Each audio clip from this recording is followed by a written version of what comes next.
بھائیو ہم نے صرف درود پڑھنے کے لیے اپنا نبی رکھا ہوا ہے. بابا نبی پہ درود پڑھ دو بھائی. اس کو بطور رہبر مانا ہی کوئی نہیں, بطور قائد مانا ہی کوئی نہیں. لا الہ الا اللہ اندر کی چیز ہے, محمد رسول اللہ باہر کی چیز ہے. آپ لا الہ الا اللہ دکھا نہیں سکتے, محمد رسول اللہ چھپا نہیں سکتے. لا الہ الا اللہ بتانا پڑے گا, محمد رسول اللہ چھپانا پڑے گا. لا الہ الا اللہ بیج ہے, محمد رسول اللہ درخت ہے. لا الہ الا اللہ جڑ ہے, محمد رسول اللہ شجر ہے. لا الہ الا اللہ اندر میں جاتا ہے, محمد رسول اللہ باہر نکلتا ہے. جتنا لا الہ الا اللہ اندر جاتا ہے اتنا محمد رسول اللہ باہر نکلتا ہے. جتنا اس کی جڑیں گہری ہوتی ہیں اتنا اس کا سایہ طاقتور ہوتا ہے, گھنا ہوتا ہے, پھلدار ہوتا ہے, پھولدار ہوتا ہے, خوشبودار ہوتا ہے. لا الہ الا اللہ پاسپورٹ ہے, محمد رسول اللہ ویزا ہے. پاسپورٹ کے بغیر سفر نہیں ہو سکتا, ویزے کے بغیر انٹری نہیں ہو سکتی. مرنے سے پہلے ویزا لگوا لو, مرنے سے پہلے ویزا لگواؤ. محمدی ویزا لگوانا پڑے گا. جنت کے دروازے پر نہیں, پلسرات پر ہی ویزا مانگو, ویزا دکھاؤ. ویزا ہے جائیے, ویزا نہیں واپس. اللہ نے ایک کام خود کر دیا, پاسپورٹ ہمیں خود بنا کے دے دیا. پاسپورٹ خود بنا کے دے دیا.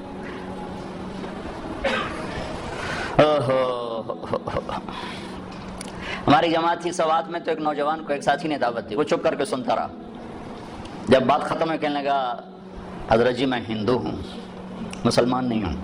آپ خوش قسمت ہیں, آپ مسلمان ہیں. مجھے پتا ہے میرا مذہب کچھ نہیں, پتھر اپنے ہاتھوں سے لاتے ہیں, اسی کی پوجا شروع کر دیتے ہیں. لیکن اگر میں مسلمان ہوں تو مجھے 70 رشتے توڑنے پڑیں گے, اور کوئی ایک مسلمان مجھے سہارا دینے کے لیے نہیں آئے گا. تو اللہ نے ہمیں کتنی آسانی سے یہ پاسپورٹ بنا کے دے دیا. لو بھائی ماں کے پیٹ سے, ہاں اب ویزا لگوا لو, محمدی ویزا لگوا لو.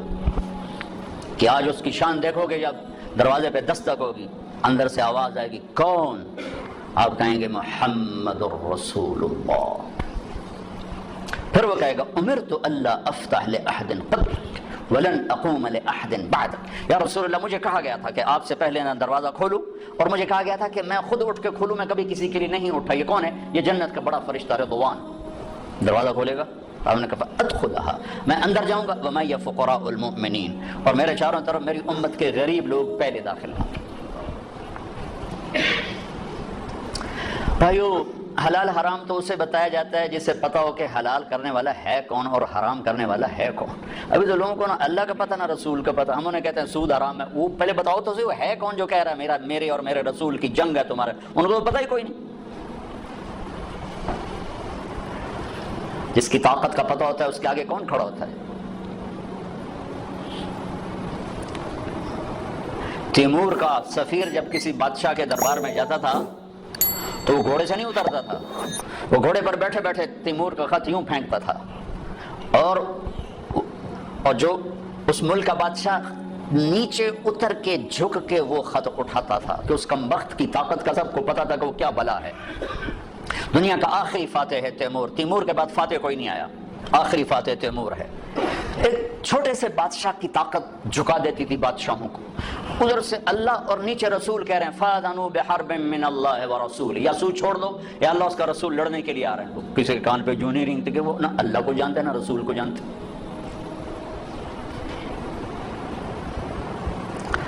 اللہ اس کے رسول کا تعارف ضروری. میں اس لیے پہلے اللہ رسول کا تھوڑا سا تعارف, وہ ہیں کون جن کو جو کہہ رہے ہیں سود حرام ہے, جو کہہ رہے ہیں جھوٹ حرام ہے, جو کہہ رہے ہیں زنا حرام ہے, جو کہہ رہے ہیں کفر حرام ہے, شرک حرام ہے, وہ ہیں کون؟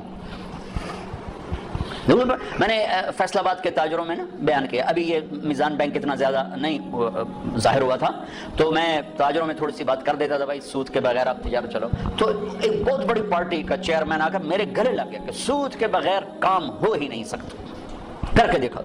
تمہاری کپاس کون خریدے گا سود نہ ہوگا, سود کے بغیر تمہاری کپاس کون خریدے. میں کہا میری تو وک جاوے گی, تو اپنی فکر کر.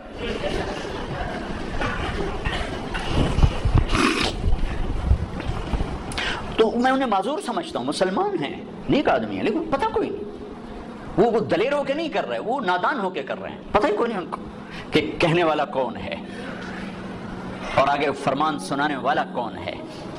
لا الہ الا اللہ محمد الرسول اللہ, کیا اللہ نے جوڑ کے کلمہ بنایا ہے, سبحان اللہ. لا الہ الا اللہ 12 حرف ہیں، محمد رسول اللہ بھی 12 حرف ہیں۔ اور الف با تا ثا جیم ہا خا میں کچھ حروف ہیں نقطے والے، ان کو کمزور کہا جاتا ہے، یہ موجم ہوتے ہیں، یہ کمزور ہوتے ہیں، اور کچھ ہوتے ہیں بغیر نقطے والے، انہیں مہمل کہا جاتا ہے، یہ طاقتور ہوتے ہیں۔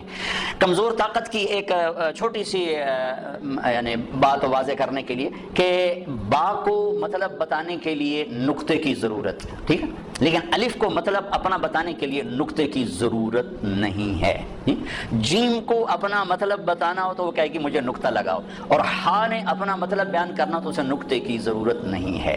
پھر 2 نقطے لگ جائیں تو اور کمزور پڑ جاتا ہے، 3 نقطے لگیں تو اور کمزور پڑ جاتا ہے۔ یہ میں نے صرف ایک مثال سے آپ کے سامنے یہ بات واضح کرنے کی کوشش کی ہے کہ نقطے والے حروف کمزور ہوتے ہیں اور بغیر نقطے والے حروف طاقتور ہوتے ہیں۔ جب مالک الملک نے اپنے لیے نام چنا تو اللہ، کوئی حرف نقطے والا نہیں لایا، اور جب اپنے حبیب کے 2 نام رکھے تو محمد، احمد، کوئی نقطے والا حرف نہیں لایا، اور جب اپنا کلمہ جوڑا تو ایک حرف نقطے والا نہیں لایا، لا الہ الا اللہ محمد الرسول اللہ۔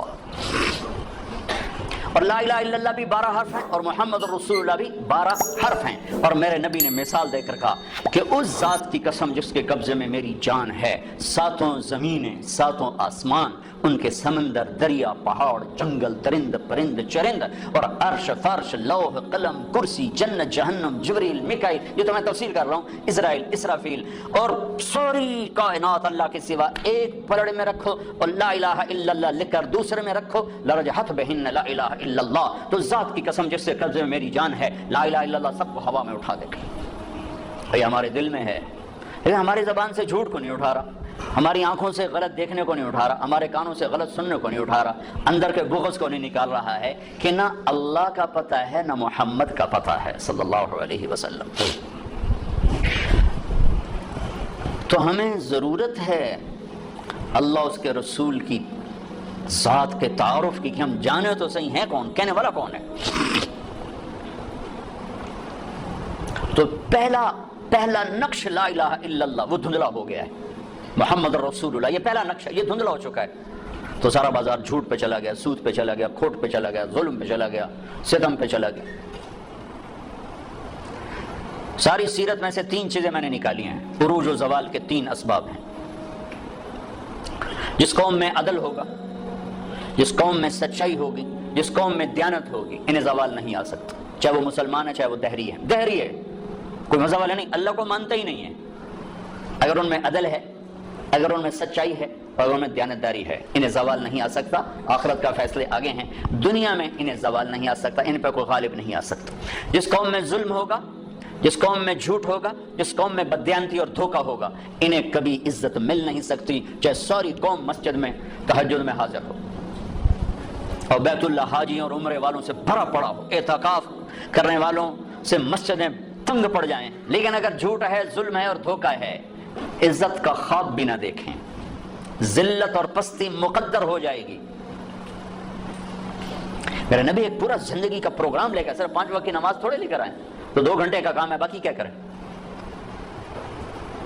اللہ تعالیٰ کہ میں اپنے حبیب کو الیوم اکملت لکم دینکم واتممت علیکم نعمتی ورضیت لکم الاسلام دینا، ایک مکمل پیکج دے کر بھیجا کہ میرے حبیب یہ زندگی ہے جہاں لوگوں کو بتائیں پتہ ہی کوئی، اس کا ایک سرا اللہ سے ملتا ہے جس کو عبادت کہتے ہیں، دوسرا سرا انسانوں سے ملتا ہے جس کو اخلاق کہتے ہیں، انہی 2 کی دعوت دیتے دیتے آپ دنیا سے چلے گئے۔ السلام ما ملکت ایمانکم، اے میری امت ایک نماز نہ چھوڑنا، ایک ماتحتوں پہ رحم کر، اپنے ماتحتوں پر رحم کر، اپنے غلام، نوکر، ملازم، کمزور پہ رحم کر۔ سارا میرے نبی کا دین 2 چیزوں میں آتا ہے، ایک اللہ کا حق ہے جس میں عبادات ہے، مختصر سا وہ چیپٹر ہے، 5 نمازیں ہیں اور 1 مہینے کے روزے ہیں، اور اس کے بعد حج اور زکوٰۃ مالداروں پر ہے، غریبوں پر ہے ہی کوئی نہیں۔ پھر حج بھی صرف صحت مند مالدار پر ہے، جو جانے کے قابل نہیں، اس سے بھی اللہ معاف فرماتا ہے۔ لیکن باقی 24 گھنٹے کی زندگی میں میرا نبی ایک پورا دستور لے کر آیا ہے۔ معاشرہ چلتا ہے میاں بیوی سے، ماں باپ سے نہیں۔ پہلا رشتہ میاں بیوی کا اللہ نے بنایا، پہلا رشتہ میاں بیوی کا بنا، آدم اور حوا، اور آخری رشتہ بھی میاں بیوی کا بنے گا۔ جنت میں جوڑا جوڑا میاں بیوی رہیں گے، اکٹھے ہوں گے سارے، ومن صلح من آبائہم وازواجہم وذریاتہم، اکٹھے ہوں گے۔ لیکن جنت کی شروع بھی میاں بیوی ہے اور جنت کا اینڈ بھی میاں بیوی ہے. ابتدا بھی میاں بیوی سے کروائی آدم حوا، اور انتہا بھی میاں بیوی سے کروائی کہ ہر آدمی جنت. اور جو یہاں بغیر شادی کے مر جاتے ہیں اللہ تعالیٰ ان کے وہاں اپنی ثوابدید پر ان کے نکاح کروائے گا اور ان کی شادی. کچھ عورتیں بغیر لڑکیاں ہوتی ہیں جوانی میں مر گئے، کوئی لڑکے جوانی میں مر گئے، کوئی شادی نہیں ہوئی مر گئے، تو اللہ تعالیٰ ان کی جنت میں خود شادیاں کروائے گا. تو زندگی کی جو ابتدا ہے وہ میاں بیوی سے ہوتی ہے. تو پہلا جو معاشرت میں دین کا سبق ہے وہ میاں بیوی کا ہے. تو میرے نبی نے فرمایا خیرکم خیرکم لأہلہ، بہترین مسلمان وہ ہے جو بیوی سے اچھا سلوک کرتا ہوں. وَأَنَا خَيْرُكُمْ لِأَهْلِي، اور میں تم سب سے زیادہ اچھا سلوک کرتا ہوں اپنی بیویوں کے ساتھ. پھر کہا خیرکم خیرکم لنسائہ، سب سے بہترین انسان وہ ہے جو عورتوں سے اچھا سلوک کرتا ہو. یہاں سے گھر کو شروع کیا. گھر کی ابتدا، کائنات کی ابتدا بھی میاں بیوی ہے، انتہا بھی میاں بیوی ہے. معاشرت کا دین خوشبو کی طرح پھیلتا ہے، خوشبو کی طرح. عبادات کا دین بنیاد کا کام دیتا ہے، اور معاشرت کا دین وہ عمارت کا کام دیتا ہے. عبادات کا دین جڑ کا کام دیتا ہے، اور معاشرت کا دین سایہ، پھل پھول، خوشبو، مہک کا کام دیتا ہے. تو میرے نبی نے 11 شادیاں کی. کوئی شوق کی تھی؟ 25 سال کا نوجوان 40 سال کی عورت سے شادی کر سکتا؟ جس عورت کے 2 نکاح ہو چکے ہوں پہلے، اور ہر نکاح سے اولاد بھی ہو، ہر شادی سے اولاد ہو، اور 40 سال کی عمر ہو، 2 شادیاں ہو چکی ہوں، اور شادی کرنے والا 25 برس کا خوبرو نوجوان ہو. حضرت غامدیہ کہتی ہیں، خزائیہ، ام عبد الخزائیہ آپ کا حلیہ بیان کرتے ہوئے فرماتی رأیت رجلا ظاہر الوضاء ابلج الوجه حسن الخلق لم تعبه خجلا لم تزری به صعلا وسیم قسیم حسین. کیا الفاظ ہے! فی عینیہ دعج، فی صوتہ سہل، فی لحیتہ کثافہ، فی عنقہ سطع. میں نے ایک جوان دیکھا ایسا حسین چمکتا چہرہ، نہ نکلا ہوا پیٹ، نہ دبلا پتلا، نہ پیٹ نکلا کہ بدصورت ہو جائے، نہ دبلا پتلا کہ بے روب ہو جائے. اور چہرہ روشن، حسین، آنکھوں میں چمک، خوبصورت موٹی آنکھ، آواز میں جادو، گردن لمبی، داڑھی گھنی، چہرے پر نور، 14ویں رات کے چاند کی طرح چمکتا ہوا چہرہ. وسیم قسیم، یہ 2 لفظ عجب کہے ہیں، 2 لفظ عجب کہے ہیں. وسیم کیسے کہیں؟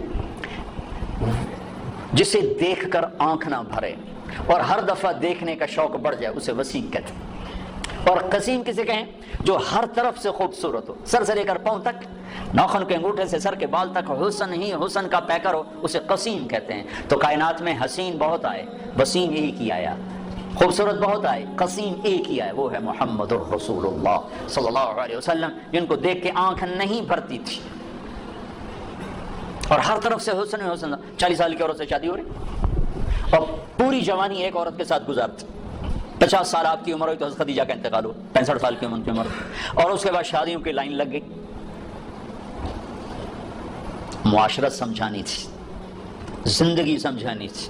آپ نے فرمایا ما زوجت وما تزوجت الا بوحی من السماء اتى به جبرائیل. کہا میں نے کسی بیٹی کی شادی نہیں کی اور کوئی شادی نہیں کی جب تک کہ اوپر سے حکم نہیں آیا اور جبریل لے کر آیا.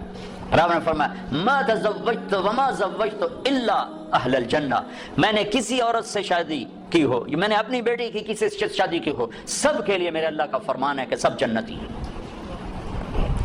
تو 25 سال کی عمر میں 40 سال کی عورت سے شادی کا کیا تک بنتا ہے؟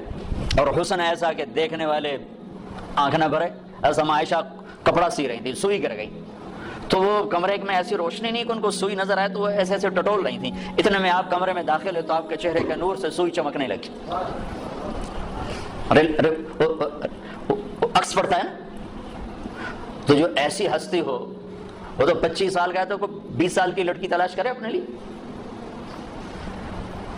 40 سال 50 سال کی عمر میں حضرت خدیجہ جدا ہوئی آپ سے جب آپ 50 سال کے تھے، تو اس کے بعد شادیوں کی لائن لگ گئی. الا بوحی من السماء اتى به جبریل، کہ ہر شادی آسمان سے وحی آئی. جب آپ نے حضرت فاطمہ کا نکاح فرمایا تو مجمع کو مسجد میں جمع فرمایا کہ لوگو جبریل میرے پاس اللہ کا پیغام لائے ہیں کہ میں فاطمہ اپنی بیٹی کا نکاح علی سے کر دوں. لیکن میں قربان جاؤں شریعت مصطفیٰ پر، آسمان سے وحی آئی ہے لیکن گئے ہیں فاطمہ سے پوچھنے بیٹی علی کا رشتہ آیا ہے تیرا نکاح کر دوں. اور ہمارے یہاں بیٹیوں سے پوچھنا عیب سمجھا جاتا ہے، اور بیٹی کوئی رائے دے دے تو کہتے بڑی بے حیا ہے۔ آسمان سے وحی آ چکی ہے کہ علی کے ساتھ فاطمہ کا نکاح کیا جائے، پھر میرے نبی پوچھنے جا رہے ہیں فاطمہ علی کا پیغام آیا ہے، تیرا نکاح کر دوں؟ جب انہوں نے ہاں کہا پھر جا کر کہا جاؤ مجمع اکٹھا کرو، پھر لوگوں کو اکٹھا فرمایا، پھر ممبر پہ کھڑے ہو کے فرمایا کہ لوگوں میرے اللہ نے مجھے جبریل پیغام لے کر آئے کہ میں اپنی بیٹی فاطمہ کا نکاح علی سے علی کو سامنے بٹھایا اور سارا مجمع کا، پھر آپ نے خطبہ پڑھ کے کہا علی میں نے 400 درہم مہر کا عوض اپنی بیٹی فاطمہ بنت محمد کو تیرے نکاح میں دیا، تو نے قبول کیا؟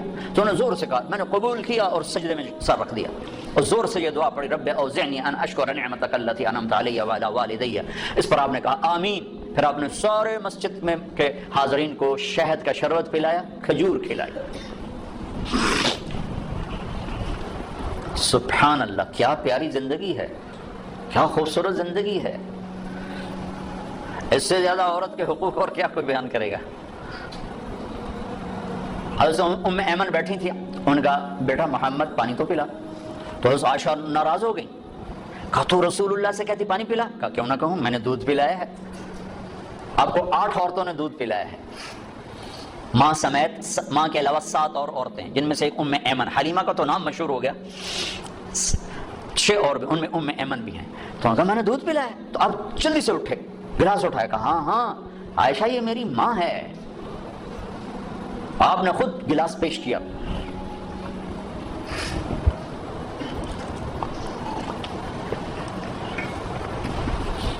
تو چونکہ زندگی گھر سے شروع ہوتی، دفتر سے نہیں، گھر سے شروع ہوتی۔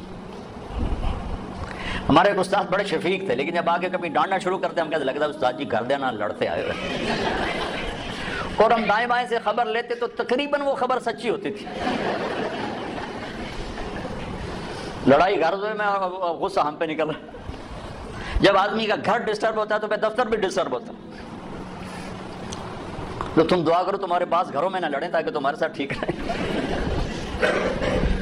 زندگی کی ابتدا گھر سے ہے، گھر سے۔ تو ایک گھرانہ کیسا ہونا چاہیے، اور ایک گھر کی آبادی کا دار و مدار کس پر؟ اللہ کی قسم پیسے پر نہیں ہے، وہ میرے نبی کے اخلاق پر ہے، میرے نبی والے سلوک پر ہے۔ چونکہ زندگی چیزوں کا نام نہیں، میزان بینک کا نام زندگی نہیں ہے، معیشت کا نام زندگی نہیں ہے، زندگی احساسات کا نام ہے۔ احساسات جب پروان چڑھتے ہیں تو زندگی خوشحال ہوتی ہے، روٹی ملے یا نہ ملے، اور احساسات جب مجروح ہوتے ہیں تو زندگی زخمی ہو جاتی ہے، اور پھر زندگی ماند پڑ جاتی ہے، چاہے سونے چاندی کے زیور میں لدا ہوا گھرانہ کیوں نہ ہو۔ جب احساسات بکھرتے اور ٹوٹتے ہیں تو زندگی تباہ ہو جاتی ہے، جب احساسات پروان چڑھتے ہیں تو زندگی آباد ہو جاتی ہے، اور احساسات کو پانی ملتا ہے نبی والے اخلاق سے، زیور سے نہیں، پیسے سے نہیں، ڈگری سے نہیں۔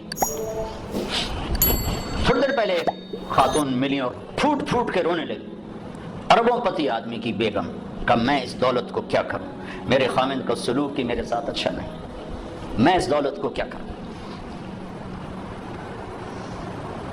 تو میرے نبی، میرے بھائیو، ایک زندگی دے کر گئے ہیں جو شروع ہوتی ہے گھر سے۔ ایک گھر کو بچانے کے لیے سینکڑوں آیات قرآن نے اتاری۔ میں تو مفتی نہیں، مفتیوں سے سنی بات بتا رہا ہوں کہ ایک آدمی کہتا ہے انشاءاللہ میرا یہ پلاٹ مسجد کے نام وقف، تو اس کے یہ کہنے پر وہ وقف ہو گیا، اب وہ واپس نہیں لے سکتا، اس لیے کہ اللہ خود چاہتا ہے کہ تم اللہ کے نام پہ خرچ کرو۔ تو میں کہتا ہوں جی انشاءاللہ میرا یہ قالین مسجد کے نمازیوں کے لیے وقف ہو گیا، تو اب یہ ہو گیا، میں واپس نہیں لے سکتا۔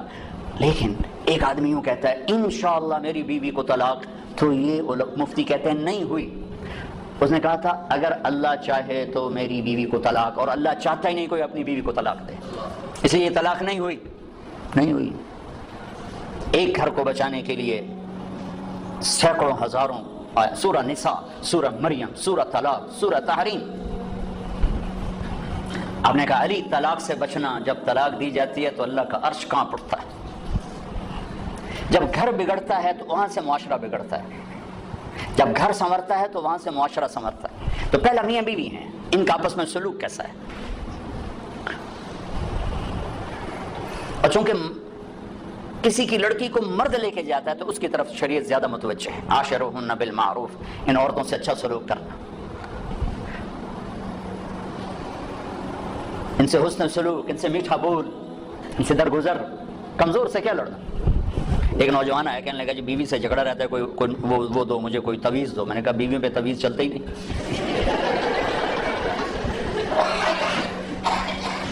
کہنے لگا تو کیا کروں؟ میں نے کہا ایک کام کرو، ہو جائے گا معاملہ ٹھیک. کیا؟ میں نے کہا جب تم کھانے پر بیٹھو تو روزانہ 2-4 لقمے اپنے ہاتھ سے کھلا دیا کرو، بس کوئی لمبا چوڑا کام نہیں بھائی. کچھ دن بعد اس کا ویسے ہی فون آ گیا تو مجھے اپنی بات یاد آ گئی. میں نے کہا میری بات پہ عمل کیا تھا؟ کہنے کا نہیں. میں کیوں؟ کہنے کا شرم آتی. میں نے کہا لڑتے ہوئے شرم نہیں آتی؟ ایک کمزور سے بھی کوئی لڑتا ہے. اپنے گامہ پہلوان کا نام سنا؟ گامہ پہلوان، یہ رستم زمان کا ٹائٹل اس نے لندن میں اس کو تاج پہنایا گیا تھا. ایک امریکہ کا پہلوان تھا زبسکو، اس کو اس نے ہرایا تھا 2 گھنٹے کی کشتی کے بعد، تو پھر اس کو یہ ٹائٹل ملا تھا. یہ اندرون شہر لاہور میں رہتا تھا. تو سبزی لے رہا تھا تو بھاؤ تاؤ پہ کوئی بات بڑھ گئی تو سبزی والے نے گلاس اٹھا کے مارا گامے کو. تو اس کے لگا یہاں تو خون نکل آیا. تو اس نے پگڑی کھولی اور یوں نیچے سے اس کو بل دے کر یوں باندھی اور چل پڑا. تو لوگوں نے کہا پہلوان جی اے مڑکو جا بندہ تو مار گیا، وہ تسی چپ کر کے ٹر پے ہو. وہ کہنے لگا ماڑے نو مار دیا شرم ہوندی. وہ کہنے لگا کمزور پہ ہاتھ اٹھاتے ہوئے شرم آتی ہے، کیا کروں؟ وہ تو پھونک مارتا تو اڑ جاتا. کمزور پہ ہاتھ اٹھاتے ہوئے شرم آتی. میں کہا بے وقوف، اور تمہیں لڑتے ہوئے شرم نہیں آتی؟ چلو جا کے میری بات پہ عمل کرو. 1 گھنٹے بعد اس کا فون آیا. کہا مولوی صاحب عجب ہوا. میں نے کہا کیا ہوا؟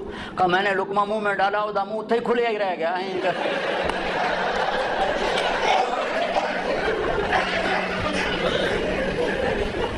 اس نے کہا یہ تمہیں کسی اور نے پٹی پڑھائی ہے، تو نہیں کر سکتا، مجھے بتا کس نے؟ انہوں نے کہا مجھے تو مولوی طارق جمیل نے بتایا. کہا اس نے اسی وقت ہاتھ اٹھا کے دعا کرنے شروع کر دی میرے لیے کہ اللہ اس کا بھلا کرے جس نے تمہیں یہ انسانیت سکھائی. اب گھر کی زندگی کو پیسے سے خوشگوار دیکھنا چاہتے ہیں، نہیں ہوگی اللہ کی قسم.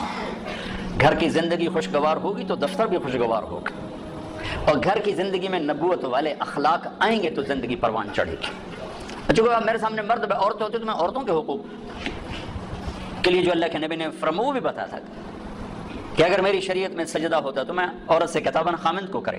لیکن زیادہ جو میں دیکھتا ہوں اس میں احادیث میں وہ مردوں کی طرف خطاب زیادہ ہے، چونکہ وہ لے کے جاتا ہے اور وہ بوجھ اٹھاتا ہے اور وہ ذمہ دار بنتا ہے. تو حضرت عائشہ رضی اللہ تعالیٰ عنہا چھوٹی عمر کی تھی تو آپ ان کو لقمے بنا بنا کے کھلاتے تھے. ایک دفعہ حبشی کھیل رہے تھے مسجد میں خنجروں کے ساتھ، تو آواز سن کر حضرت عائشہ کہنے لگی یا رسول اللہ میں نے یہ حبشیوں کا رقص دیکھنا ہے. وہ رقص کر رہے تھے ان کے ساتھ خنجروں کے ساتھ. ہمارے بچپن میں ہمارے دیہاتوں میں ہوتا تھا، چھوٹے چھوٹے ہم تھے تو اس وقت ہمارے یہ جب ٹیلی ویژن نہیں ہوتے تھے تو ہم مغرب کے بعد سورے چاندنی راتوں میں کھیتوں میں بیٹھ جاتے تھے بڑے چھوٹے. تو پھر یہ اس کو ہم گتکا کہتے تھے، گتکا. تو اب نے کہا اچھا آ جاؤ، تو ان کو پیچھے کھڑا کیا، اونٹ بن گیا اور آپ سامنے کھڑے ہو کر تماشا دکھانا شروع کر. ورنہ آپ کہتے تو نبی کی بیوی ہو کر لا یعنی کرتے چل بیٹھ قرآن پڑھ. کھڑے کھڑے آپ تھک گئے. آپ نے کہا عائشہ بس نہ کریں؟ کہنے لگے نہیں بس نہیں، ابھی میرا دل نہیں بھرا. تو پھر آپ کھڑے کھڑے آپ یوں سہارا لے رہے تھے، تھک کے نا، کھڑے کھڑے یوں ہو جاتا، پھر تھوڑے بعد یوں ہو جاتا، چونکہ تھک، پھر تھوڑے بعد یوں ہو جاتا، جب تک حضرت ام عائشہ نے نہیں فرمایا بس آپ کھڑے رہے. یہ کائنات کے افضل ترین ہستی رحمت للعالمین. پھر دوسری اکائی بنتی ہے ماں باپ. اس کے بعد ماں اور باپ کا روپ انسان دھارتا ہے. تو پہلا حق اولاد کا ہے، پہلا حق ماں باپ کا نہیں. کہ اس کو تو پتہ نہیں جو گود میں ہے کہ میری ماں کون ہے میرا باپ کون ہے. اسے صحیح تعلیم دینا اور اسے انسانیت سکھانا ماں باپ کے ذمہ ہے. سکھائیں اسے اے لیول او لیول اور توقع کریں کہ ہم ماں باپ کو بھی مانے تو کیسے مانے گا. ایک شخص آیا حضرت عمر کے پاس کہ یہ میرا بیٹا بڑا نافرمان ہے.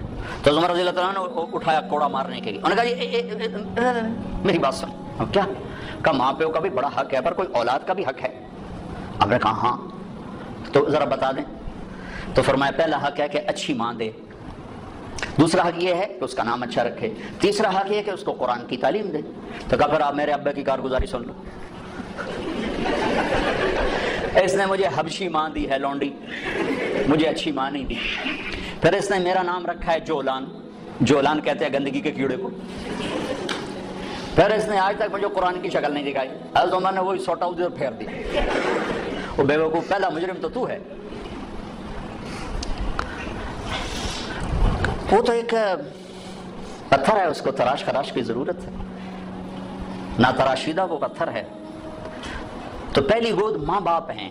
اب ماں باپ اتنا وقت نکالیں کہ بچوں کے ساتھ کانفرنس ہو، بیٹھنا ہو، اس کو کاروبار سے فرصت نہیں، وہ تھک تھکا کے آتا ہے، وہ کیسے کاؤنسلنگ کرے بیوی کے ساتھ، بچوں کے ساتھ۔ اور ذہن سازی سب سے پہلا کام ماں باپ کا ہے، استاد کا نہیں، استاد تو بعد میں آتا ہے، پہلے پہلا درس ماں باپ کا ہے۔ اگر انہوں نے اس کو ٹائم نہیں دیا تو یہ جنگل کا ایک درخت بن جائے گا، اور اگر اسے ٹائم دیا تو باغ کا پودا بنے گا، اس کی تراش خراش۔ اور زندگی بھر دھکے کھائے ہیں، سیرت کو پڑھ کے اور تجربوں سے دیکھا ہے، نصیحت تھوڑی ہو، محبت زیادہ ہو۔ ماں باپ پر نصیحت غالب ہوتی ہے، وہ پھر وہ اوور ڈوز ہو جاتا ہے کام، ذہن سازی نہیں ہوتی۔ اور ذہن سازی دنیا کا مشکل ترین کام ہے جس کے لیے نے نبیوں کو بھیجا۔ اب مصیبت یہ ہے کہ جس نے ادھار بیچا ہو، ادھار خریدا ہو، وہ گھر میں حاضر ہو کے بھی غیر حاضر ہوتی۔ ہماری ساری تجارت تو چلی گئی ادھار پہ، اور ہوس زیادہ ہے، اسباب تھوڑے ہیں، تمنا زیادہ ہے، اسباب تھوڑے ہیں، تو ذہن فارغ ہی نہیں ہوتا ہے۔ کن قانعا تکن اغنى الناس، قناعت اختیار کر، سب سے بڑا غنی بن جائے۔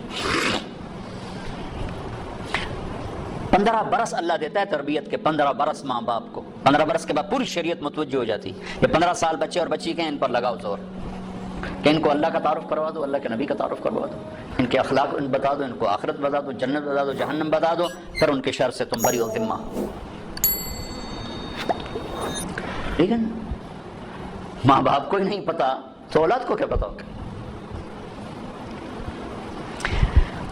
ماں باپ اگر حق ادا کر دیں اولاد کے لیے تو پھر وہ لوٹ کر ان کی طرف آئے گا، پھر وہ اپنے ماں کو عزت دے گا، باپ کو عزت دے گا۔ ایک ہماری تہذیب تھی وہ ختم ہو گئی۔ بہت چھوٹے بچپن میں میں اپنے دادا کو تو نہیں سنبھلتا، دادا کے بھائی کو میں سنبھلتا ہوں، تو میرے دادا کے جو چھوٹے بھائی تھے ان کے بیٹے ان کے سامنے نہیں بیٹھتے تھے، حالانکہ بالکل جاہل ان پڑھ لوگ تھے دنیا کے لحاظ سے، لیکن ایک تہذیب تھی، ایک ثقافت تھی، دیہات کی، پنجاب کی، غریب کی، امیر کی، ان کے پیٹھ پیچھے بیٹھتے تھے، سامنے نہیں بیٹھتے تھے، سامنے بلاتے تو وہ کھڑے ہو جاتے تھے، بیٹھتے نہیں تھے، کھڑے رہتے تھے۔ تو وہ تہذیب تو ہمارے ہاتھوں سے نکل گئی، چلی گئی۔ ہر چیز خلط عملا صالحا واخر سیئا کی بجائے اختل الحابل بالنابل، وہ اچھا برا سب مل کے ہم اپنی ثقافت تہذیب کھو چکے ہیں۔ کچھ وقت ماں باپ اپنے بچوں کو دیں، میاں بیوی آپس میں جب بیٹھو کبھی موبائل فون چالو نہ رکھو ورنہ تھوڑی ہر لڑائی ہونی۔ اور میں اپنے بھائی کے گھر جاتا ہوں، وہ ہے یہ دل کا ڈاکٹر، وہ بیچارے کی مجبوری ہے وہ کھلا رکھنا ٹیلی فون کہ کسی وقت ایمرجنسی مرض ہے، ایمرجنسی کال ہوتی ہے، تو وہ میں جب بھی اس کی بیوی کو دیکھتا ہوں نا لڑتے ہوتے ذرا اسی بات پہ دیکھ رہا ہوتا ہوں، ٹیلی فون ہی تیرا ہر بولتا رہ جاتا۔ وہ کہتا میں کی کر رہا ہوں، میری مجبوری، کوئی پیچھو مردہ پہ ہو تو میں کی کرا۔ تو آپ لوگوں کی تو کوئی ایمرجنسی نہیں نا، جب میاں بیوی بچے بیٹھو فون بند کر دیا کرو، نہیں تو اس کی ٹان تمہاری ساری زندگی غارت کر دے گی۔ اس فون نے اخلاق برباد کر دی، گھروں کا سکون چھین لیا ہے۔ ان لنفسک علیک حقا وان لزوجک علیک حقا، تیری بیوی کا تیرے اوپر حق ہے، تیری ذات کا تیرے اوپر حق ہے۔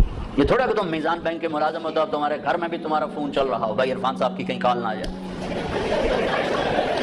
کیوں بھائی بیوی دا حق نہیں؟ کیوں جی عرفان صاحب؟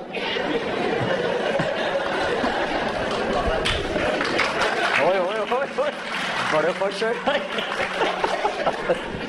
بند کرو فون جب بچوں کے پاس بیٹھو۔ اللہ نے ہمیں خوبصورت زندگی دی ہے، ہم کوئی مشین تھوڑے ہیں کہ بٹن آن کر دو چل نہیں، مشین بھی چل چل کے آتے، میرا تیل تھا بٹا، میرا موبائل تھا بٹا۔ اپنے نبی کی پاکیزہ سیرت پڑھو کہ آپ نے زندگی کیسے گزاری۔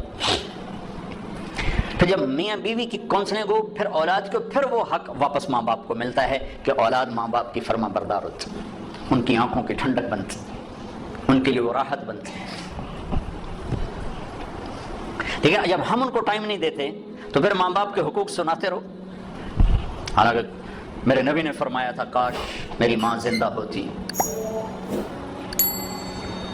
میں ان کی ایسی نوکری کرتا، میں عشاء کی نماز کے مصلی پر ہوتا اور میں سورۃ فاتحہ پڑھ رہا ہوتا اور ادھر سے آواز آتی محمد، تو میں ماں کے لیے نماز توڑ دیتی. اتنی بڑی حسرت کا اظہار، اور مائیں ذلیل ہو رہی. کون سا گھر ہے جہاں ماں ذلیل نہیں ہوتی؟ اتنی بڑی ہستی فرما رہے ہیں نماز توڑ دیتا. آخری حج میں جب ابوا کے قریب پہنچے، 60-70 ہزار کا مجمع تھا آپ کے ساتھ، اور قریب پہنچے تو اونٹنے کا رخ ماں کی قبر کی طرف پھیر دیا. وہاں ابوا میں قبر ہے حضرت آمنہ کی. سن 2000 میں گیا تھا تو میں وہاں اس جگہ، وہ آدمی جا تو سکتا نہیں، کوئی رہبر ہو تو جا سکتے ہیں، تو اللہ نے ایک رہبر ٹکرا دیا تھا تو میں وہاں پہنچا تھا. زندگی گزری سفروں میں، ایسا سفر کبھی نہیں کیا. بیت اللہ کے اندر 2 دفعہ گیا، وہ کیفیت نہیں بنی جو حضرت آمنہ کی قبر پہ بنی.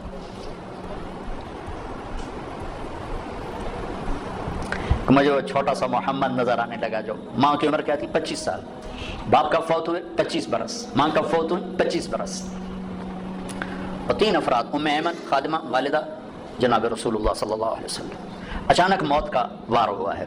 ممکن ہے ہارٹ اٹیک ہوا ہو، ممکن ہے جو کچھ پڑا ہے اس کے مطابق تو یہی خیال آتا ہے کہ بولا نہیں جا رہا تھا اور کروٹ پہلو بدل نہیں تھی، اس سے پتہ لگتا ہے شاید ہوا ہو، بولا نہیں جا رہا، اور آپ سہمے ہوئے پاس بیٹھے ہوئے تھے، کیا ہو کیا ہو. پھر آخری الفاظ کل حی میت و کل جدید بعد، بیٹا ہر زندہ نے مرنا ہے، ہر جوانی نے ڈھلنا ہے، لگتا ہے میرا وقت آ گیا ہے. وقت ولدت طہرا، میں نے ایک پاکیزہ ہستی کو جنم دیا ہے. چمہ بجھ گئی. پھر آپ سینے پہ سر رکھ کے روئے ہیں، کوئی آنسو پوچھنے والا بھی نہیں تھی.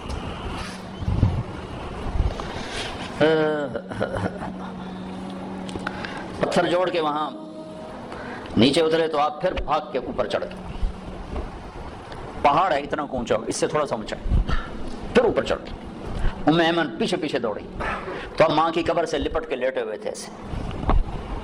تو جب قریب آئیں تو آپ کہہ رہے تھے اماں تجھے تو خبر تھی، تیرے سوا میرا کوئی نہ تھا، مجھے چھوڑ کے تو کہاں چلی گئی.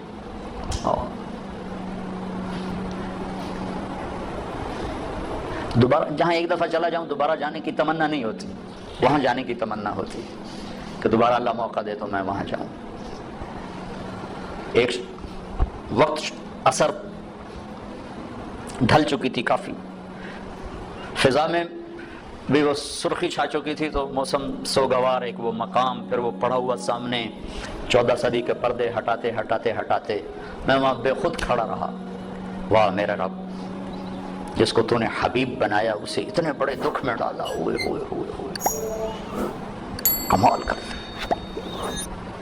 باپ دیکھا نہیں، بہن ہے نہیں، بھائی ہے نہیں، چلو مکے میں موت دے دیتا، کوئی دادا دادی کوئی تو چاہ لینا، جنگل میں موت تھی.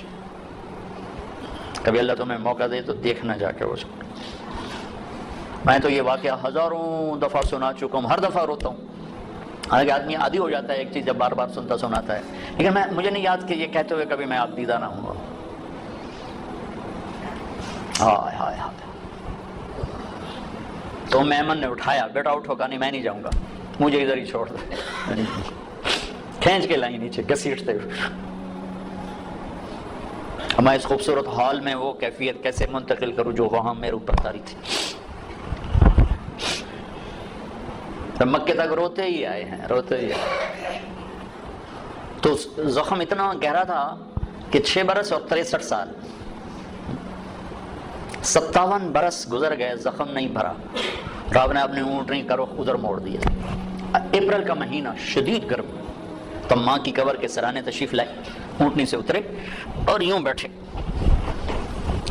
اور سر یہ نیچے دیا سے. پوری پوزیشن چھوٹے بچوں والی، جب زیادہ لمبا رونا ہو تو بچوں کی یہ پوزیشن بنتے، یوں سر دیا، پھر آنسوں کی برسات لگ گئی. روتے روتے ساری دہڑی چڑھ کر. اور اس قافلے کا انتظام ابوا بستی میں تھا. ابوا وہاں سے 10 میل دور ہے اندازہ، چونکہ میں پہلے ابوا گیا، وہاں سے کوئی رہبر ڈھونڈنا چاہا، ملا نہیں، پھر راستے میں ایک مل گیا تو اس کو لے کر، تو پھر آپ نے فرمایا کہ میں ادھر ہی آج قیام کروں گا۔ وہاں نہیں گئے جہاں سارا انتظام تھا ٹھہرنے کا، ماں کے سرانے رات گزاری ہے، جن کے ہاتھ میں جنت کی چابی ہے، جن کے بغیر کوئی جنت میں جا نہیں سکتا۔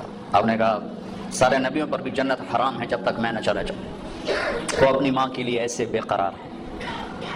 آج مائیں ذلیل ہیں۔ پوچھا گیا تھا میرے نبی سے قیامت کب آئے؟ کہا مجھے نہیں پتا۔ کہا کوئی نشانی؟ کہ جب مائیں ذلیل ہوں گی آ جائے گی، جب ماؤں کو ذلیل کیا جائے گا تو آ جائے گی۔ تو آپ سارا دن حساب کتاب میں لگے رہتے ہیں نا، دل سخت ہو جاتے ہیں، حساب کتاب حساب کتاب حساب کتاب۔ حضرت تھانوی رحمۃ اللہ علیہ نے لکھا ہے کہ جو صرف فقہ میں لگتے ہیں ان کے دلوں میں بھی سختی آ جاتی ہے۔ تحفۃ العلماء میں جو حساب کتاب ہے، فقہ بھی حساب کتاب ہے، یہ حلال یہ حرام، یہ حلال یہ حرام، یہ حلال یہ جائز یہ ناجائز، یہ شرط یہ فرض یہ واجب یہ سنت۔ جو نرمانے والی چیز تو قرآن و حدیث ہے۔ تو سارا دن حساب کتاب حساب کتاب حساب کتاب حساب۔ اور بھی دکھ ہیں زمانے میں محبت کے سوا، راحتیں اور بھی ہیں حساب کی راحت کے سوا۔ تھوڑی سی فیض سے معذرت کے ساتھ تو کچھ وقت نکالو اپنے اللہ کے لیے، رسول کے لیے، گھر کے لیے، بچوں کے لیے۔ ایک پورا دین ہے، عبادات کا دین تو ہے ہی چھوٹا سا۔ پھر وہ بشاشت کے ساتھ اپنے دفتروں میں آؤ۔ میرے نبی نے فرمایا اگر نرمی کی کوئی شکل ہوتی تو دنیا میں اس سے حسین کوئی شکل نہ ہوتی۔ لو کان الرفق خلقا لما رأى الناس خلقا احسن منه۔ اور بد اخلاقی کی کوئی شکل ہوتی اور سختی کی کوئی شکل ہوتی تو اس سے بدصورت شکل کوئی دنیا میں نہ ہوتی۔ ولو کان العنف خلقا لما رأى الناس خلقا اقبح منه۔ اگر سختی اور بد اخلاقی کی کوئی شکل ہوتی تو اس سے بدصورت کوئی شکل نہ ہوتی، نرمی کی کوئی شکل ہوتی تو اس سے حسین کوئی شکل نہ ہوتی۔ میرے اللہ نے اپنے حبیب جیسی ہستی سے فرمایا فَبِمَا رَحْمَةٍ مِّنَ اللَّهِ لِنْتَ لَهُمْ۔ میرے محبوب یہ تیرے رب کا کرم ہوا، بہت بڑا کرم ہوا کہ آپ نرم ہو گئے۔ اللہ نے اپنے نبی پہ احسان جتلائے۔ أَلَمْ يَجِدْكَ يَتِيمًا فَآوَىٰ وَوَجَدَكَ ضَالًّا فَهَدَىٰ وَوَجَدَكَ عَائِلًا فَأَغْنَىٰ أَلَمْ نَشْرَحْ لَكَ صَدْرَكَ وَوَضَعْنَا عَنكَ وِزْرَكَ الَّذِي أَنقَضَ ظَهْرَكَ وَرَفَعْنَا لَكَ ذِكْرَكَ إِنَّا أَعْطَيْنَاكَ الْكَوْثَرَ۔ یہ مختلف جگہ پر اللہ تعالیٰ نے اپنے نبی پہ احسان جتلائے ہیں۔ جو احسان نرمی کا جتلایا ہے، نبوت کا بھی ایسا نہیں جتلایا۔ وَكَانَ فَضْلُ اللَّهِ عَلَيْكَ كَبِيرًا، یہ نبوت کا احسان ہے۔ اور جب کہا میرے نبی آپ کو میں نے نرم بنایا، آپ کو میں نے نرم بنایا، اس کو کیسے بیان کیا؟ فَبِمَا، ماں کا ترجمہ میں یوں کرتا ہوں کہ یہ اپنے بازو مشرق مغرب میں پھیلا دوں اور شمال جنوب میں پھیلا دوں اور یہ زمین آسمان کی طرف پھیلا دوں تو بھی ماں کی وسعت اس سے زیادہ ہے۔ ماں میرے حبیب لا محدود رحمت آپ کی طرف متوجہ ہوئی اور آپ نرم ہو گئے۔ اچھا اتنے بڑے حبیب جو قاب قوسین او ادنا ہوں، اتنے بڑے حبیب کہ جو رحمت للعالمین کا ٹائٹل لیے ہوئے، اتنے بڑے نبی جو کافۃ للناس بشیر و نذیر ہوں، جو خاتم المرسلین ہوں، میرا اللہ کہہ رہا ہے اے میرے نبی لو کنت فظا، آپ جیسی ہستی کی زبان اگر سخت ہوتی، غلیظ القلب اور طبیعت میں بھی شدت ہوتی تو کیا ہوتا نتیجہ؟ یہ میزان بینک والے نہیں، یہ تو تنخواہ دار ہیں، یہ تیرے جان نثار، تیرے پر پروانہ وار قربان ہونے والے لنفضوا من حولک، یہ سب آپ کو چھوڑ کے چلے جاتے۔ محبوب مصطفیٰ جیسی ہستی میں سختی ہوگی تو لوگ چھوڑ جائیں گے۔ چھوڑنے والے کون؟ صحابہ۔ کون صحابہ؟ کلن وعد اللہ الحسنى، اے میرے نبی میرا وعدہ تیرا کوئی صحابی جہنم میں نہیں جا سکتا، سب جنتی۔ جنتی لوگ محبوب مصطفیٰ اخلاق سخت ہوں گے تو چھوڑ جائیں گے۔ طارق جمیل کے اخلاق سخت ہوں گے تو اس کی تو اولاد ہی سے چھوڑ جائے گی، نوکر کہاں ہیں؟ شدت اور سختی نے نفرت کو جنم دیا ہے، اس نفرت نے آج آگ لگا دی ہے، مذہب کے نام پر، قوم کے نام پر، صوبوں کے نام پر، فقہ واریت کے نام پر، سیاست کے نام پر، رشتے ناتوں کے نام پر آگ لگی ہوئی ہے، آگ۔ نبوت والے اخلاق ہی اس کو زیر کر سکتے ہیں، ورنہ کوئی نہیں۔ نبوت والی زندگی، نبوت والے اخلاق۔ میرے نبی نے لمبی نمازیں پڑھی، اللہ نے کہا نہیں میرے نبی اتنی لمبی مجھے نہیں چاہیے، ما انزلنا علیک القرآن لتشقى، میرے نبی نے سارا مال خرچ کر دیا، اللہ نے کہا نہ مجھے یہ بھی نہیں چاہیے، لا تبسطها كل البسط، میرے نبی نے تبلیغ میں زیادہ دکھ درد دیکھا ہے تو اللہ نے اس سے بھی روک دیا، فلا تذهب نفسك عليهم حسرات، تین بڑے کام دعوت، ہم تبلیغ کے دائی ہیں، کبھی تبلیغ میں وقت لگاؤ، یہ بننے کی محنت ہے، سدھرنے کی محنت ہے، تربیت کی محنت ہے، پوری دنیا میں دین زندہ کرنے کی محنت، ٹھیک، اللہ نے کہا میرے نبی درمیانہ کام کرو، لمبی نماز پاؤں میں ورم نہیں، درمیانی نماز پڑھو، سارا مال اٹھا کے دے دیا، مال کیا تھا؟ کچھ بھی نہیں تھا، کرتا ایک صحابی کو پسند آیا کہ مجھے بڑا اچھا لگ رہا ہے مجھے دے دیں، آپ نے اتار کے وہ بھی دے دیا، نماز کا وقت آیا تو کرتا ہی کوئی نہیں، نماز پڑھانے کے لیے بیٹھے ہوئے ہیں، نماز کا وقت تنگ ہو رہا ہے، ایک انصاری عورت کے پاس پیغام بھیجا، اس نے چادر بھیجی، وہ چادر اوڑھ کے آپ نے نماز پڑھائی تو پھر اللہ نے یہ آیت اتاری، میرے محبوب ایسے نہ کر کے پھر خود تنگ ہو کے بیٹھ جائے۔ تو تین بڑے کام ہیں، مال خرچ کرنا، نماز پڑھنا، دعوت دینا، تینوں میں اللہ نے کہا اعتدال اعتدال اعتدال، لیکن جب میرے نبی نے اخلاق میں پرواز دکھائی تو اللہ تعالیٰ یہاں بھی کہہ دیتا ذرا ہولا ہاتھ رکھ، ذرا آنکھ، یہ نہیں افسران کہتے اگر ہم ڈھیل دیں تو پھر یہ کام نہیں کرتا، سارے ملک ہے اگر ڈھیل دیں تو کام نہیں کرتا، ذرا آنکھ نہ دکھائیں تو کام نہیں کرتا، جب میرے نبی نے آنکھیں جھکائیں دکھانے کی بجائے اور اخلاق کی پرواز دکھائی تو میرے اللہ نے شاباش دی، کَإِنَّكَ لَعَلَىٰ خُلُقٍ عَظِيمٍ، میرے محبوب آپ کا رب آپ کو شاباش دیتا، میں اِنَّا کا ترجمہ کرتا ہوں شاباش، آپ کا رب آپ کو شاباش دیتا ہے کہ آپ کے اخلاق بڑے بلند ہیں، یہ نہیں کہا اِنَّكَ لَذُو خُلُقٍ عَظِيمٍ، یہ کہا ہے اِنَّكَ لَعَلَىٰ، آپ کے اخلاق بلند ہے، یہ نہیں کہا اِنَّكَ لَعَلَىٰ، اے میرے محبوب آپ تمام اخلاق پہ چھا گئے ہیں، چھا گئے، بلندی اخلاق میں امکان ہے کوئی ایک آدھ چیز رہ گئی ہو، لیکن اعلیٰ کا مطلب ہے کہ میرے محبوب انسانی تخیل تصور میں جتنے اخلاق ہیں سب آپ کی باندھی بن چکے، آپ ان پہ چھا چکے، اور ساتھ قسم اٹھا کے ضرب لگائی، نون والقلم وما یسطرون، مجھے قسم اور قلم اور اس کی تحریر کی، اور پھر ان اور لام کو جمع کر کے دوسری قسم بنائی اور شاباش دی، زبردست اخلاق ہیں، اتنے بڑی تعریف کے بعد ذو کی بجائے علا کا لفظ، تعریف کی انتہا، آگے کوئی انتہا ہے نہیں، پھر مطالبہ کیا وَخْفِضْ جَنَاحَكَ لِلْمُؤْمِنِينَ، ایمان والوں کے آگے بچھ جاؤ میرے محبوب، بچھ جاؤ۔ مولانا یہ آیت میں تفسیروں سے نہیں سمجھا، جو جناح کا لفظ آتا ہے نا، جناح پر، ساڑھے کوئی پر ہے تو لگا رہا پر بچھا دو، پر بچھانے کا کہ میں یہ مفتی صاحب کو بتا رہا ہوں، چھوٹے مفتی صاحب کو، تو میں جب کالج پڑھتا تھا ہمارا گاؤں تھا دریائے راوی کے کنارے، راوی کے کنارے، تو جب ہم گھر جاتے تھے اپنے گاؤں لاہور سے تو سارے کزنز مل کر ہم شکار کھیلنے جنگل میں چلے جاتے تھے، تو 8 دن 10 دن ہم جنگل میں رہتے تھے، تو راشن، آٹا، دالیں، نوکر، بندوقیں، کار، تو ہر شے ساتھ ہوتی تھی، تو وہ ایک چاچا سردار ہوتا تھا مرحوم، اس کے 2 کوٹھے ہوتے تھے، ایک پہ ہم قبضہ کر لیتے تھے، تو وہ تیتر کا شکار ہوتا تھا، تو جب وہ تیتر کو لگتا تھا نا فائر، وہ کارتوس تو جنگل میں کہیں خالی جگہ آ جاتی تھی، تو چاچا سردار مرحوم تیتری کی آواز نکالتا تھا، وہ بیچارے تیتر پھنس کے آ جاندے ہیں وہ ایک جھاڑی کے پیچھے بیٹھ کے تیتری کی آواز نکالتا، تو وہ جھنڈ کے جھنڈ ایسے غول کے غول تیتروں کے باہر نکلتے، بہت تیتر ہوتے تھے اس وقت، تو پھر ہم ٹھا ٹھا ٹھا ٹھا فائر کرتے تھے، وہ ہوتے تھے چھرے، وہ کارتوس، تو کسی کو 1 لگا، کسی کو 2، کسی کو 3، تو وہ یوں اڑتا تھا، تھوڑی سی ہمت ہوتی تھی، پھر گرتا تھا، اور گر کے اس کے پر بے بسی سے یوں پھیلتے تھے، اور ٹانگیں پیچھے چلی جاتی تھی، سر یوں ہو جاتا تھا، پر یوں ہو جاتے تھے، اور اپنی زبان سے گویا کہہ رہا ہے کہ ہون بے شک کباب بنا دے، ہمیں سالن بنا، ہون میرا بس کوئی نہیں رہ گیا۔ یہ جناح کا لفظ میں یہاں سے سمجھا مولانا کہ اللہ یوں کہہ رہا ہے کہ لوگوں کے سامنے ذبح ہو جائے، بچھ جا، ذبح ہو جائے۔ پھر یہی لفظ اللہ نے ماں باپ کے لیے استعمال کیا، وَخْفِضْ لَهُمَا جَنَاحَ الذُّلِّ مِنَ الرَّحْمَةِ، اپنے نبی سے کہا امت کے سامنے بچھ جا، اولاد سے کہا ماں باپ کے آگے بچھ جاؤ۔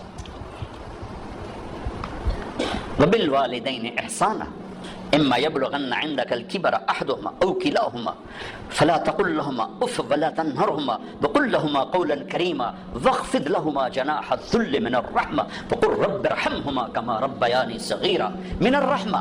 پرندہ تو بے بس ہو کے پر بچھاتا ہے، تو خوشی سے بچھا، محبت سے بچھا کے حق ہے۔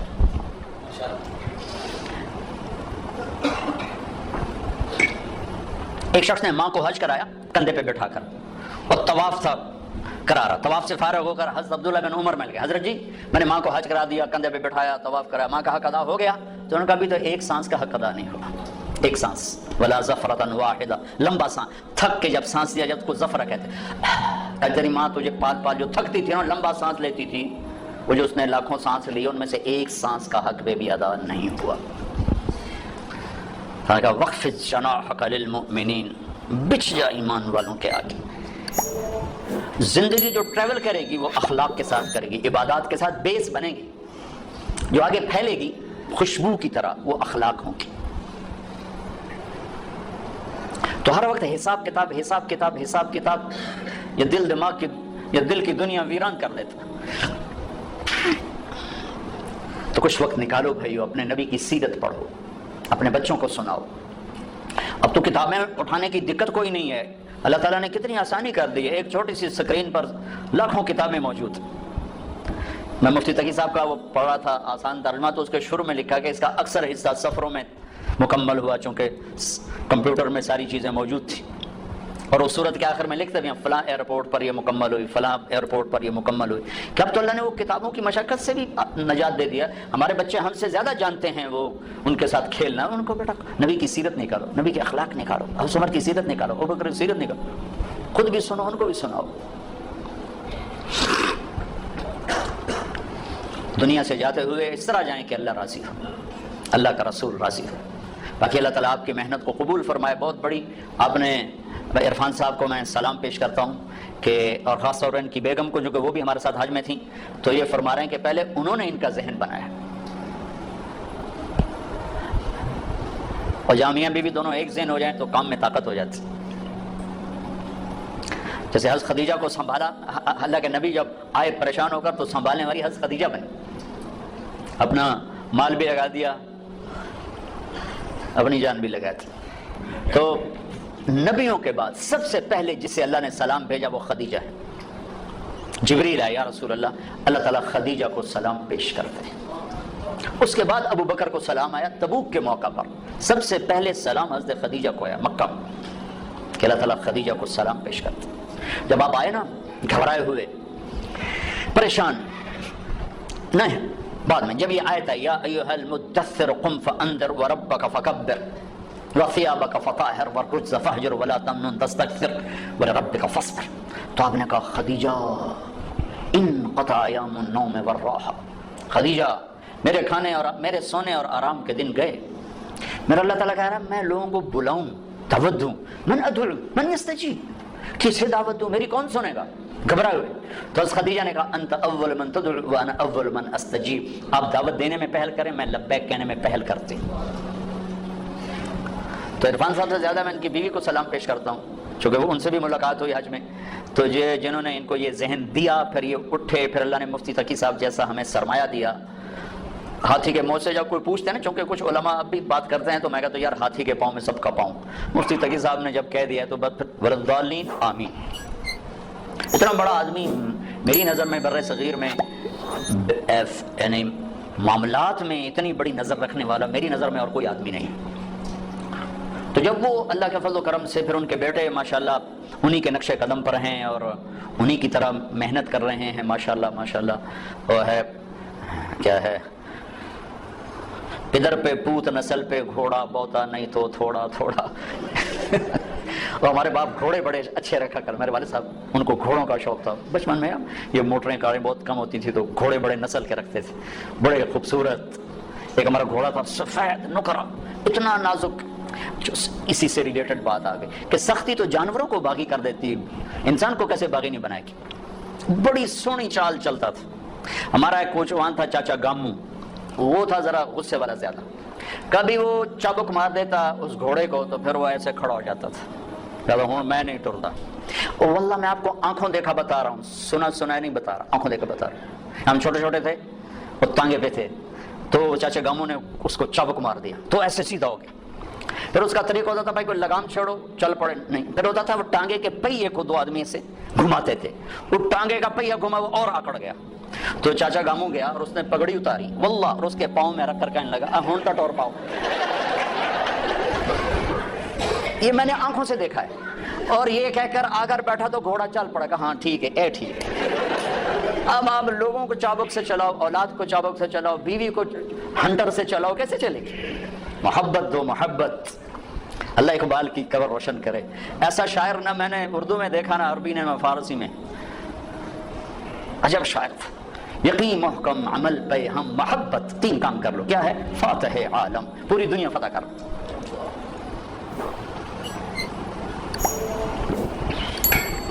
تو میرے محبوب کی ایک خوبصورت زندگی ہے جس میں معاشرت بھی ہے، معیشت بھی ہے، عبادت بھی ہے، عقائد بھی ہیں۔ ان سب کو زندہ کرنا اسلام ہے۔ آپ نے ایک چیز کو زندہ کیا ہے، سود سے لوگوں کو بچایا ہے، کوشش کر رہے ہو اللہ آپ کی مسائل کو قبول کرے، اپنے لیے بھی کچھ وقت نکالو کہ یہ تو دین کا ایک چھوٹا سا شعبہ ہے، معیشت، لیکن میرا اللہ سے تعلق ٹھیک ہو، میرا لوگوں سے تعلق ٹھیک ہو، میرا ماں باپ زندہ ہیں تو ان سے تعلق ٹھیک ہو، بیوی بچے ہیں تو ان سے تعلق ٹھیک ہو۔ ہمارا جوائنٹ فیملی سسٹم میں بعض اوقات ماں باپ کی مداخلت زندگی برباد کر دیتی، بعض اوقات بیوی کی مداخلت ماں باپ کو برباد کر دیتی، لیکن یہ واقعات تھوڑے ہیں۔ پہلے واقعات زیادہ ہیں کہ ماں باپ کی بے جا مداخلت وہ میاں بیوی کی زندگی کو برباد کر دیتی، اور آگے حدود کا پتہ نہیں ہے تو وہ ماں کے چکر میں بہت سے لوگ اپنی بیویوں کو تباہ کر بیٹھتے ہیں، اپنے بچوں پہ بیویوں پہ بڑی بڑی زیادتیاں کر جاتے ہیں۔ میں چونکہ پنجاب کا ہوں، دیہات کا ہوں، اور ذمہ دارہ معاشرت ہے، میں یہ ظلم بہت دیکھتا ہوں، بہت دیکھتا ہوں، بہت دیکھتا ہوں۔ تو میں 15 سال سے یہ مضمون بیان کر رہا ہوں۔ کتنی زیادہ ٹریفک ہو، لائن میں چل رہی ہو تو کوئی ٹریفک نہیں پھنستی، لیکن اگر ایک دوسرے کی لائن میں گھس جاؤ تو کھلوتے ہوئے سارے دن۔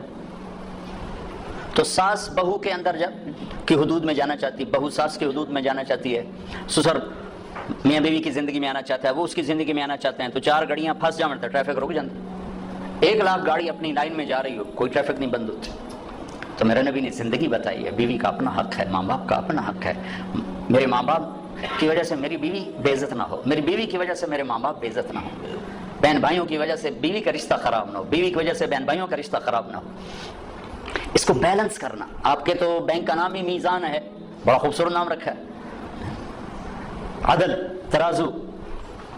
تو بیلنس آف لائف میرے نبی سے ملے گی اور کہیں سے نہیں ملے گی، کہ کس طرح آپ نے بیلنس کر کے دکھایا ہے ہر چیز کو۔ یہ تبلیغ، اس کو سیکھنے کی محنت، تو اس میں ٹائم بھی دے، جب اللہ موقع دے تبلیغ میں آپ وقت لگائیں، اس سے انشاءاللہ آپ کو ہمت ملے گی، قوت ملے گی، اور اپنی روزمرہ کی زندگی میں۔ آخری ایک بات کر کے ہم دعا کرتے ہیں۔ ابو دجانہ رضی اللہ تعالیٰ عنہ کا ایک قول آپ کو سناتا ہوں۔ ابو دجانہ ایک صحابی ہیں جو بڑے صحابہ میں شمار ہوتے ہیں، اور جنگ بدر سے لے کر آخری حج تک ساتھ رہے ایسے صحابہ چند سو ہوں گے، 1000 نہیں چند سو، کہ جو جنگ بدر سے لے کر آخری حج تک ساتھ رہے ہوں۔ یہ 1.5 لاکھ میں چند سو ہوں گے، 1000 نہیں چند سو، ان میں سے ایک آدمی ہے ابو دجانہ۔ ایک بات ہو گئی۔ دوسری بات، یہ صحابی ہیں اور اللہ نے کہا کلن وعد اللہ الحسنى، سب کے لیے جنت کا وعدہ، صحابہ۔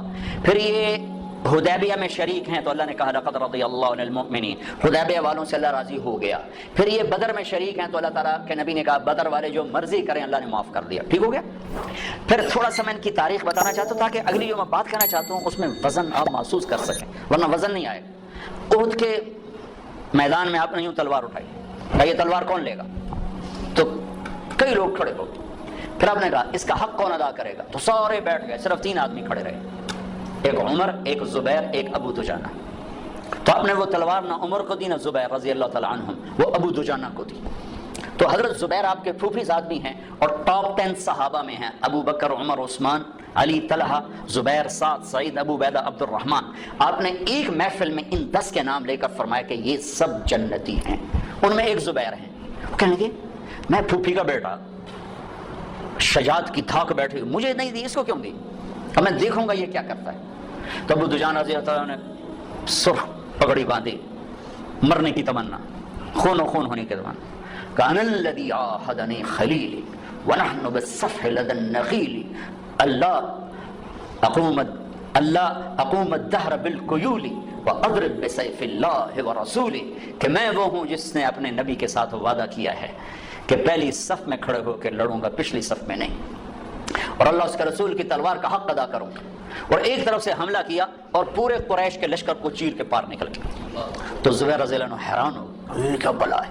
آگے ہندا اور عورتیں وہ بجا رہی تھی ڈھول بجا کے نا، قریش کو تیار کر رہی تھی. نحن بنات طارقی نمشی علی النمارقی مشی القتل بوارقی المسک فی المفارقی والدر فی المخالقی ان تقبلوا نعانقی او تدبروا نفارقی فراق غیر وامقی. یہ گانا گا رہی تھی کہ آگے بڑھو گے تو گلے لگائیں گی، پیچھے ہٹو گے تو تمہیں دھکا دے دے گی. مفہوم اس کا یہ ہے.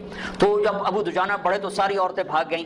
ہندا قابو میں آ گئے تو آپ نے یوں تلوار اٹھائی اور اس کے مانگ پہ رکھی. اس نے چیخ ماری، تلوار ہٹا لی. تو پیچھے زبیر تو پیچھے بھیج دیا. یہ کیا نبی کی تلوار ہے، عورت کے خون سے رنگین کرنا اس کی شان کے خلاف ہے. واپس لے لی. پھر پیچھے ہٹے اور پھر مجمع کو چیر کے رکھ دیا. سامنے ایک ہاتھی جیسا قریشی لشکر میں تھا، لوہے میں ڈوبا ہوا. تو زبیر کہنے کہ میری جی میں اس سے ٹکر ہو تو پھر میں دیکھوں ابو دجانہ کیا ہے. وہ اللہ کا کرنا ہوا، اسی سے آمنا سامنا ہو گیا. تھوڑی دیر کے لیے جنگ رک گئی. دونوں کی شجاعت اور جنگ ایسی خوبصورت کہ بہادری بھی اش اش پکار اٹھی. مسلمان بھی رو گیا، قریش بھی رو گیا، اور دونوں اپنی وہ رکن اسلام وہ رکن کفر. آخر ابو دجانہ رضی اللہ تعالیٰ نے جو اس پر وار کیا، جو کندھے پہ لگا، اس طاقت سے تلوار چلی کہ 2 ٹکڑے میں رکھ کے یوں کہتے ہیں 2 ٹکڑے کر کے پھینک دی. پھر لوہے کی ٹوپی تھی نا، یوں اتاری. ما ترا، کیا دیکھ رہے ہو؟ انا ابو دجانہ، میں ہوں ابو دجانہ. اور یہ یمامہ میں شہید ہوئے. جب شکست ہو گئی مہاجرین کو، خالد بن ولید رضی اللہ عنہ وہ قائد تھے، چیف تھے. تو مہاجرین بھاگ گئے. زید بن خطاب شہید ہو گئے، جھنڈا ان کے ہاتھ میں تھا. پھر سالم مولا ابی حذیفہ شہید ہو گئے، جھنڈا ان کے ہاتھ میں تھا. پھر مہاجرین کے قدم اکھڑ گئے. تو خالد بن ولید نے حضرت برا سے کہا، برا ان لوگوں میں سے تھے جو ہاتھ اٹھاتے تھے تو رد نہیں کرتا تھا. کہ برا بن مالک تستر میں شہید ہوئے تھے. تو وہ کہنے لگے اخلصنا، ہمیں الگ کر، انصار کو الگ کر. تو انہیں آواز لگا یا للانصار یا للانصار. تو صرف 3000 مدینے والے اکٹھے ہوئے، 3000. اور ان کو لیڈ کیا ابو دجانہ، ثابت بن قیس بن شماس، کعب بن عجرہ، عباد بن بشر، برا بن مالک. ان 5 آدمیوں نے ان کو لیڈ کیا. 3000 نے 1,00,000 کے منہ پھیر دیے. اور ان میں سے ابو دجانہ شہید ہو گئے، عباد بن بشر شہید ہو گئے، اور ثابت بن قیس بن شماس شہید ہو گئے. کعب بن عجرہ کا ہاتھ کٹ گیا اور برا بن مالک نے گیٹ کھول دیا اور لشکر داخل ہوا اور مسلمہ کذاب قتل ہوا. تھوڑی سی آپ کو میں نے تاریخ بتائی، آپ جانیں کہ ابو دجانہ کیا ہستی ہے. اب یہ ابو دجانہ ایک بات کرنے لگے، لوگو ان ارجع عملی عندی، لوگو میرے پاس بخشش کا سب سے بڑا عمل جس پر مجھے امید ہے بخشش کی. اب آپ ان کی ساری مختصر ہسٹری ذہن میں رکھیں. صحابی، بدری، احدی، شہید فی الیمامہ. لوگو ان ارجع عملی عندی، میرے پاس بخشش کا سب سے بڑا عمل جس پر میں امید کرتا ہوں، انی ما آذیت احدا بلسانی، میں نے آج تک اپنی زبان سے کسی کو دکھ نہیں پہنچایا. ولا اجد فی قلبی غلا لاحد، اور میرے دل میں کسی کے بارے میں کوئی بغض نہیں ہے. ارے بھائی آپ تو بدر کے شریک ہیں، ہاں آپ تو احد والے ہیں، ہاں حدیبیہ والے بھی ہیں، آپ تو صحابی ہیں بالکل، لیکن بخشش کا عمل میرے پاس یہ ہے کہ میں نے آج تک اپنی زبان سے کسی کو دکھ نہیں پہنچایا اور میرے دل میں کسی کا بغض نہیں ہے. یہ آخری بات کرتا ہوں کہ اس زبان کو میٹھا کر دو. اللہ کی قسم یہ شہد سے زیادہ میٹھی ہے اور 7 سمندر کے پانیوں سے زیادہ کڑوی ہے.